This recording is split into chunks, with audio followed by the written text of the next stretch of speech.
挑拨别人爱的你方式去做，所以小的时候见到你，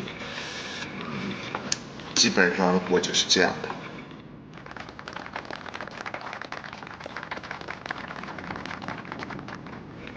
祝大家玩得愉快。好。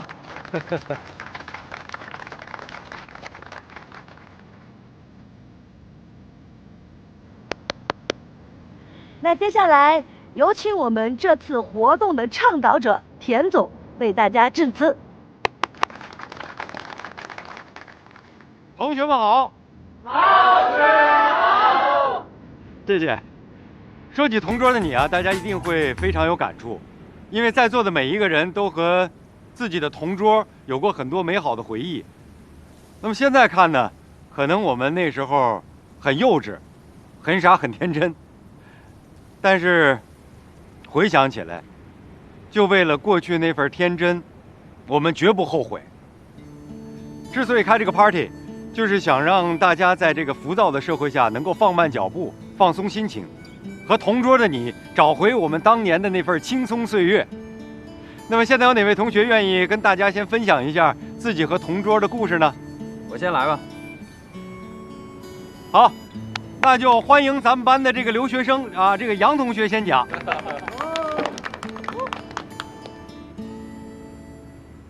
好，现在在我旁边这位美女，她跟当年有一样的地方，也有不一样的地方。她不一样的地方在哪儿？就是她以前非常漂亮，非常美丽，现在呢更漂亮。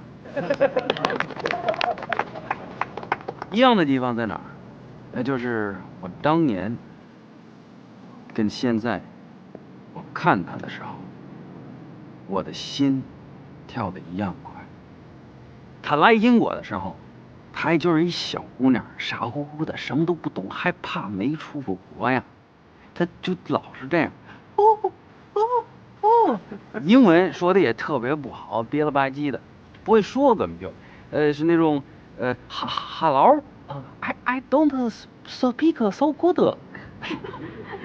所以我们俩只能说中文，但是当时我中文也非常不好，是那种你好，小姑娘，我喜欢你。